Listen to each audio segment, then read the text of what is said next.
এসো গোপাল, বসো বসো। আজ তো বেশ তাড়াতাড়ি চলে এসেছো দেখছি। আসলে আসার পথে একটা রাম ছাগল শিং বাগিয়ে তাড়া করেছিল কিনা, তাই দৌড়তে দৌড়তে এলাম। কিন্তু রাজা মশাই আজ সভায় আসতে এত বিলম্ব হচ্ছে কেন?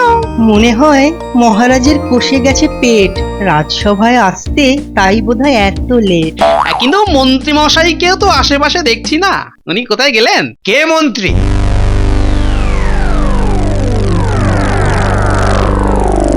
আজ থেকে এ রাজ্যে কোনো মন্ত্রী নেই, সবাই উঠে দাঁড়াও। এই রে, মন্ত্রী আবার পাগল হয়ে গেল নাকি? ইয়ে মন্ত্রী মশাই! চুপ, একদম চুপ। আজ থেকে আমি এ রাজ্যের নতুন রাজামশাই। যা, সে কি কথা? কান খুলে শুনে রাখো সবাই, আজ থেকে এই রাজ্যের দায়িত্ব আমার। আমার কথা শুনেই সবাইকে চলতে হবে। কেউ আমার কথার অবাধ্য হলে তাকে ধরে জেলে পুরে দেওয়া হবে, বুঝেছো? সে না হয় বুঝলাম মন্ত্রী মশাই, কিন্তু আমাদের মহারাজ গেলেন কোথায়? মহারাজ কৃষ্ণচন্দ্র দেশান্তরে গেছে। যাওয়ার আগে উনি আমাকেই এই রাজ্যের রাজা করে দিয়ে গেছেন। পুরো ব্যাপারটাই মনে হচ্ছে খাজা। দেখা যাক। এই যে টাকলা, তোমাকেই বলছি, কিছু ভেবে আর কোনো লাভ নেই। এখন থেকে এ রাজ্যে আমার কথাই শেষ কথা। কিন্তু মহারাজ গেলেন কোথায় মন্ত্রী মশাই? আবার বলে মন্ত্রী? আমি মন্ত্রী নই, মহারাজ, রাজামশাই, রাজাধিরাজ। আমি হুকুম করছি, আজ থেকে সভা মুলতবি থাকবে। যতক্ষণ না আমি আদেশ করছি ততক্ষণ কোনো সভা টভা হবে না, কেউ এখানে আসবে না। ব্যাস, যাও যাও, বিদেয় হও সবাই, যাও। এই কি? মন্ত্রী হলেন রাজা? এমা, এ আবার নতুন কি ফ্যাসাদে পড়া গেল? বলিস কি দাসী, কটা দিন কাটতে না কাটতেই খোদ রাজসভায় দাঁড়িয়ে মন্ত্রীর নিজেকে রাজা বলে ঘোষণা করে দিল। তাহলে আর বলছি কি রানীমা, রাজসভায় দাঁড়িয়ে মন্ত্রী মশাই বলেছেন যে মহারাজ দেশান্তরে গেছেন, আর যাবার আগে উনি নাকি মন্ত্রী মশাইকে এই রাজ্যে রাজা করে দিয়ে গেছেন। মিথ্যে কথা, ডাহা মিথ্যে কথা। মহারাজ দেশান্তরে গেছেন এ কথা ঠিক, কিন্তু কাউকে রাজা করে সিংহাসনে বসিয়ে দিয়ে যাননি। সে সবই হলো ওই মন্ত্রী শয়তানি। বাবারে বাবা, এত কুচুটেও হতে পারে মানুষ! জানিস তো, কতবার তোদের রাজামশাইকে বলেছি তাড়াও তাড়াও, ওই জোচ্চোর মন্ত্রীটাকে তাড়াও। তা তোদের রাজামশাই কি কানে তুলেছে আমার কথা? শুনলে আর প্রজাদের এমন দিনটা দেখতে হতো না। আমি এখন কি যে করি? আপনি অত দুশ্চিন্তা করবেন না তো রানীমা, আপনি এত ভালো মানুষ, ভগবান ঠিক আপনার সহায় হবেন। আমি বলছি, কদিনের মধ্যে মহারাজ ঠিক ফিরে এসে ওই জোচ্চোরটাকে তাড়িয়ে দিয়ে আবার নিজে রাজা হয়ে বসবেন। তাই যেন হয় রে দাসী, তাই যেন হয়। তোর মুখের কথা যেন সত্যি হয়। তা যা যা বললাম সব মনে থাকবে তো? মনে থাকবে না মানে? আপদে বিপদে আপনি তো আমাদের আশা ভরসা। তাই তাই আপনার কথা মনে না থাকলে কার কথা মনে থাকবে বলুন? আমার কাছে খবর আছে, গোপাল কাল এ তল্লাটে থাকবে না। তাই যা করার কালই করে ফেলতে হবে, না হলে ও বেটা আবার বাগড়া দিয়ে বসতে পারে। না না না না না না না না, আপনি কোনো চিন্তা করবেন না মন্ত্রী মশাই। না না, মানে ওই মহারাজ কাল সকাল থেকেই দেখবেন কেমন কাজ শুরু হয়ে যাবে। ভালো ভালো, খুব ভালো, খুব ভালো। ভালো হলে সকলে মোটা টাকা পুরস্কার পাবে, আর উল্টো হলে না, প্রত্যেকটাকে ধরে ধরে শ্রীঘরে পুড়ে দেব, গর্দান নিয়ে নেব সব কটা। আশা করি কথাটা মনে রাখবে। হ্যাঁ,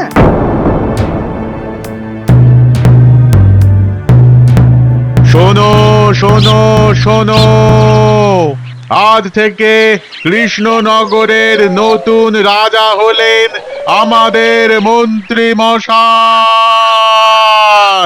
ওনার আদেশ তোমাদের চাষের সার, বীজ, তাঁতের সুতো, কুমোরের মাটি, কামারের লোহা, যার যা কিছু দরকার সবই ওই চৌমাথার নতুন দোকান থেকেই কিনতে হবে।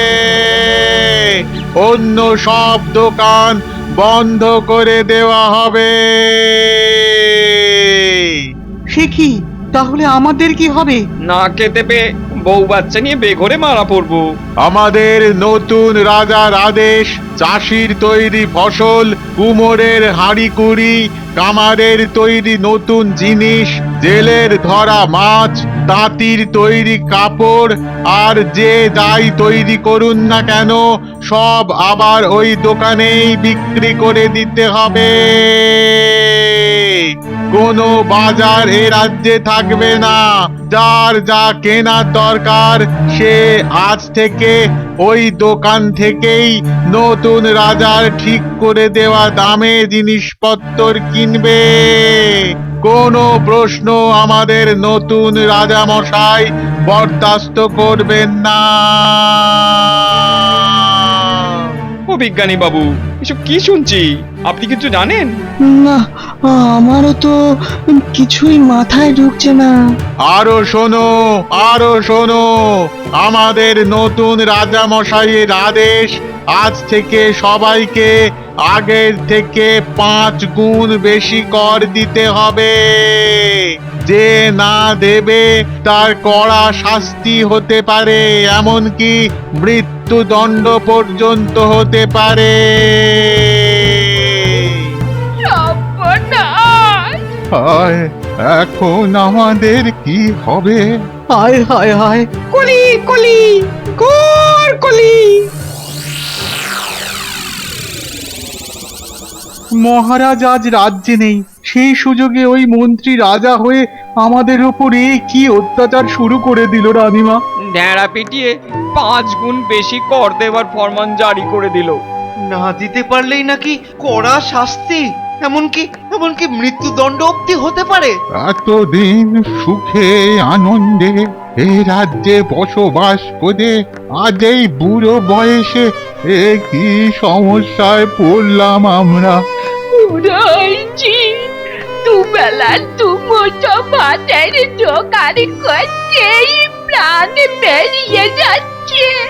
এরপর যদি ঘরের ওপর 5 গুণ খাজনা চাপে তাহলে খাবই বাকি, আর রাজঘর মেটাবই বাকি করে। আয়ে বড়া কপাল, আয়ে বড়া কপাল। শোনো, এভাবে কান্নাকাটি করে ভেঙে পড়ো না। বিশ্বাস করো, এসবের বিন্দু বিসর্গ আমি জানতাম না। আপনাকে অবিশ্বাস করছি না রানীমা, ভালো মতোই বুঝতে পারছি এসবই ওই কুচক্রী মন্ত্রীর কারসাজি। তবু আপনার কাছে আমাদের অনুরোধ, আমাদের বাঁচাতে একটা কিছু করুন রানীমা, একটা কিছু। না হলে যে আমাদের এই রাজ্য ছেড়ে অন্যত্র চলে যেতে হবে রানীমা। চিন্তা করো না, তোমাদের জন্য আমি কিছু একটা করবই। শুধু গোপালকে ফিরে আসতে দাও।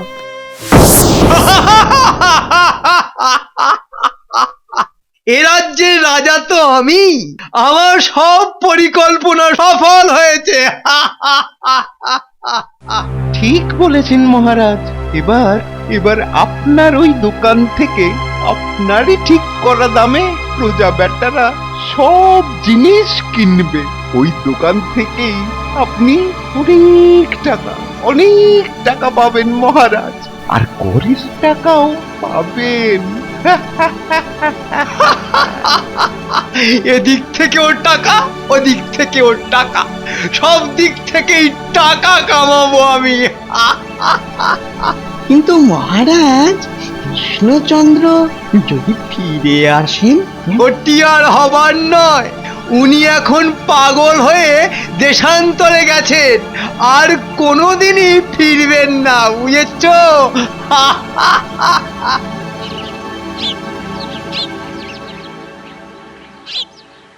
মহারাজ কৃষ্ণচন্দ্র সত্যি আর কোনোদিন ফিরবেন না? কিছুই তো মাথায় ঢুকছে না। এদিকে এ রাজ্যে যত সব অনাসৃষ্টি কাণ্ড ঘটে চলেছে, কি যে করি। কি ব্যাপার, আপনাদের এত চিন্তিত দেখাচ্ছে কেন? কি আর বলবো গোপাল, যা শুরু হয়েছে এ রাজ্যে। তুমি তুমি তো কাল ছিলে না এইদিকে। না, কাল একটু কাজে গিয়েছিলাম। কেন, কি হয়েছে কাল? কাল ওই ঢেঁড়াওয়ালা বলল। কি জল এত দূর গড়িয়েছে? তবে আর বলছি কি, রাজ্যবাসীর মাথায় পড়েছে হাত, সবাই হয়ে গেছে কাত। ফেরাও আমাদের কপাল, তুমি সহায় গোপাল। হঠাৎ করে মহারাজ হাওয়া হয়ে গেলেন আর মন্ত্রী হয়ে গেলেন নতুন মহারাজা। ব্যাপারটা সত্যি অদ্ভুত।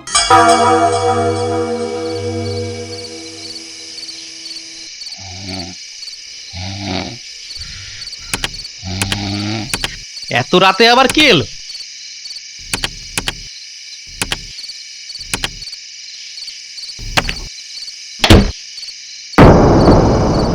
আপনি কে? আমি মহারানী। রানীমা, আপনি এত রাতে এইভাবে? আমি খুব বিপদে পড়ে তোমার কাছে এসেছি গোপাল। কি বিপদ রানীমা? তোমাদের মহারাজ মায়ের স্বপ্নাদেশ পেয়ে এই রাজ্যকে সোনার রাজ্য বানাবে বলে আজ থেকে 1 মাস আগে পরশ পাথরের খোঁজে হিমালয়ে চলে গেছেন। সে কি? তুমি তো জানো গোপাল, সেই সুযোগ নিয়ে মন্ত্রী এ রাজ্যের রাজা হয়ে বসে সমস্ত রাজ্যবাসীর সর্বনাশ করে দিচ্ছে। যেদিকে তাকাচ্ছে শুধু আমি প্রজাদের চোখের জল দেখতে পাচ্ছি। তুমি আমাকে বাঁচাও গোপাল, বাঁচাও। তাছাড়া মহারাজকেও তো ফিরিয়ে আনতে হবে। কিন্তু মহারাজ ঠিক কোথায় আছেন তা কেউই জানে না গোপাল। যে করেই হোক মহারাজকে খুঁজে বের করে তাকে ফিরিয়ে আনতে হবে গোপাল, তাকে ফিরিয়ে আনতে হবে। ঠিক আছে, ঠিক আছে, আপনি সাবধানে বাড়ি ফিরে যান রানীমা। আমি কথা দিচ্ছি কিছু একটা আমি করবই করব।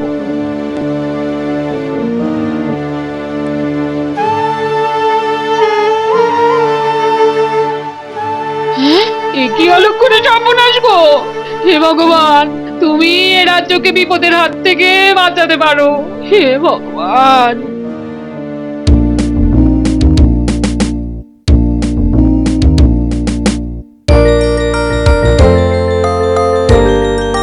হে দেবাদিদেব, গিরিরাজ, ভোলা বাবা মহেশ্বর, ছটপট দেখা দাও। এই মরেছে আবার বেটা, গোপাল ডাকাটা কি শুরু করেছে মনে হচ্ছে। আবার এইবার কি করি? ভালোই দেখা দেবে নাকি আমায় 2 নম্বর পথ অবলম্বন করতে হবে? হ্যাঁ, গেলো করেছে। নন্দী, এই নন্দী, আগে বাবা, শিগগির মরতে যা, গোপাল আবার ডাকছে। তাড়াতাড়ি গিয়ে ওকে সামলা। আর আমার কথা জানতে চাইলে বলে দিবি আমি ইন্দ্রদেবের সঙ্গে মিটিং এ ব্যস্ত আছি। যা যা, এক্ষুনি যা। যে আগে বাবা। এসো বাবা মহাদেব, তাড়াতাড়ি এসো, তোমাকে খুব দরকার। এই তো আমি এসে গেছি, আমাকেই বলো কি বলবে। কি তুমি কেন? বাবা কোথায়? বাবা তো এখন শরীর চর্চা মানে ইন্দ্রদেবের সাথে মিটিং করছেন। ও তাই নাকি? আচ্ছা বেশ, তাহলে তুমি আমায় কৈলাসে নিয়ে চলো দেখি। কৈলাস থেকে পুরো হিমালয় খানা আমায় দেখতে হবে। যত সব।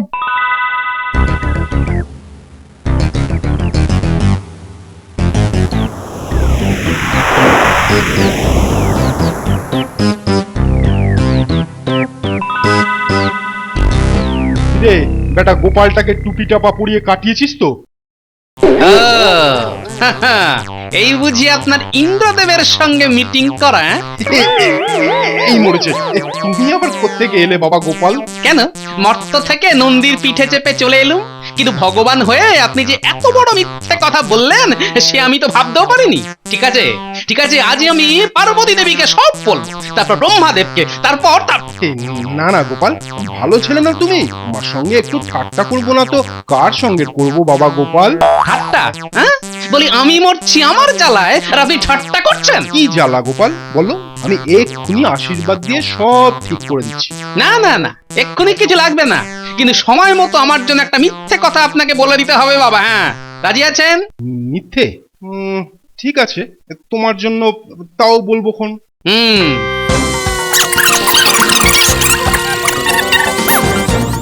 বুঝেছেন? বুঝেছি বুঝেছি, কিন্তু তারপর তুমি সামলাতে পারবে তো? সে আমি বুঝে নেব। এবারে তৃতীয় নয়ন দিয়ে দেখে বলে দিন তো, মহারাজ কৃষ্ণচন্দ্র এখন হিমালয়ের ঠিক কোথায় বসে আছেন? দাঁড়াও, বলছি বলছি।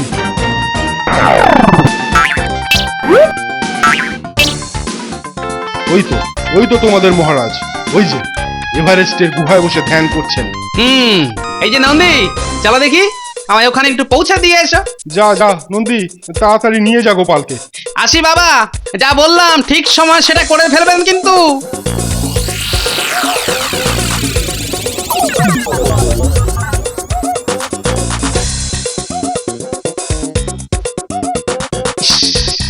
মহারাজের কি অবস্থাই না হয়েছে। হ্যাঁ মহারাজ, মহারাজ।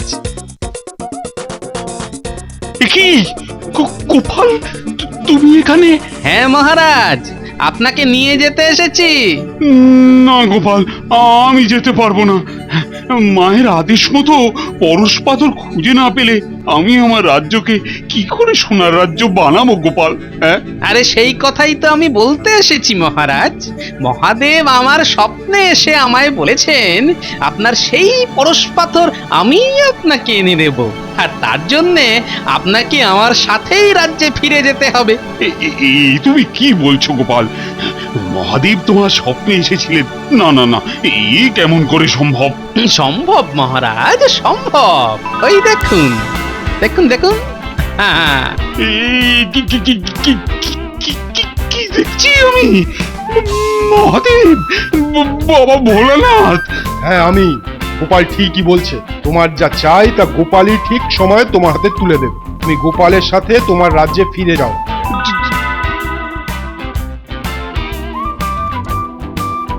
চলো চলো গোপাল, চলো, যাওয়া যাক যাওয়া যাক।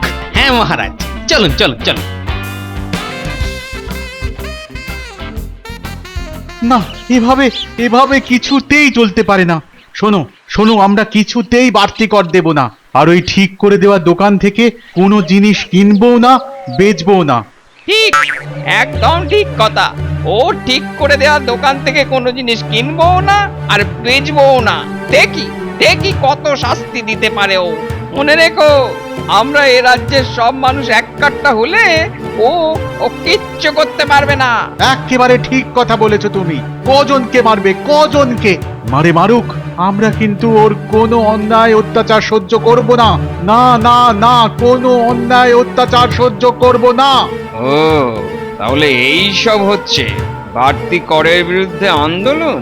ঠিক আছে, এক্ষুনি ছুটে গিয়ে রাজামশাইকে খবর দিই। পিঠে ভালো মতন পড়লেই না সব ঠান্ডা হয়ে যাবে। মহারাজ, 1 মাস হয়ে গেল, কৃষ্ণচন্দ্রের তো আর কোনো খবরই নেই। দেখো গিয়ে, হিমালয় থেকে উনি হয়তো সোজা নরকেই চলে গেছে না? মন্ত্রী মশাই, ইয়ে রাজামশাই, বলো বলো। কয়েকজন প্রজা বাড়তি কর দেবে না বলে আন্দোলন শুরু করছে। কি এত বড় সাহস? এক্ষুনি ওদের বেঁধে নিয়ে এসো। ওদের উপযুক্ত শিক্ষা দিলেই অন্যরা ভয় পাবে। যাও যাও। ঠিক বলেছেন মহারাজ, বেটাদের উচিত শিক্ষা দেবেন। বাড়তি কর আমরা দিচ্ছি না, দেব না দেব না দেব না। নতুন রাজার অন্যায় শাসন আমরা মানব না, মানছি না। মানছিস না? আচ্ছা, দেখাচ্ছি আমার কথা না শুনলে কি শাস্তি পেতে হয়। সেপাই, আগে নতুন মহারাজ, এক্ষুনি এই শয়তান প্রজাদের মুন্ডু কেটে ফেলো। ইয়ে মহারাজ, যা করতে বলছি তাই করো। আমার সামনেই মুন্ডু কেটে দাও ওদের। কি এই কেন করেছে? মহারাজ কৃষ্ণচন্দ্র ফিরে এসেছেন। এখন এখন আমি কি করি, কি করি? সবাই ধরো ধরো, ওই পাষণ্ড মন্ত্রী বেটাকে ধরো ধরো। এক্ষুনি মহারাজ, এক্ষুনি ধরছি। মহারাজ কৃষ্ণচন্দ্র, মন্ত্রী ওই সাকরেত গুলোকে ধরে এক্ষুনি জেলে পড়ো।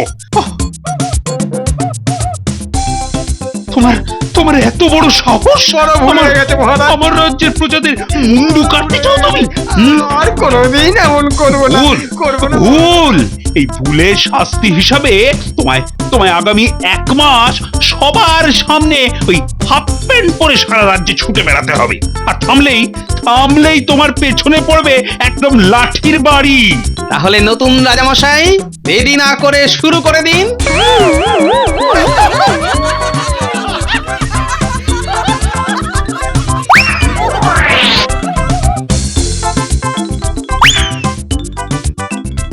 কি হলো বলো তো গোপাল, না এই কদিনে আমার রাজ্যের এত বড় সর্বনাশ হয়ে গেল, আর এই প্রজারা তো না খেতে পেয়ে মরতে বসেছে।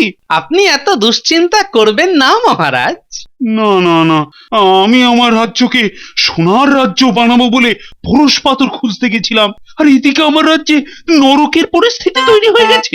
না না গোপাল, আমি আর কিচ্ছু ভাবতে পারছি না। তুমি আমায় বাঁচাও গোপাল, বাঁচাও। হ্যাঁ মহারাজ, আমরা সবাই আপনার পাশে আছি। হ্যাঁ মহারাজ। হ্যাঁ গোপাল, তুমি যত তাড়াতাড়ি সম্ভব ওই পরশ পাথর আমায় এনে দাও। হ্যাঁ মহারাজ, আমি ঠিক সময়েই সেই পরশ পাথর আপনার হাতে তুলে দেব। আপনি আরেকটু ধৈর্য ধরুন। কিন্তু পরশ পাথর আমি কোত্থেকে আনি?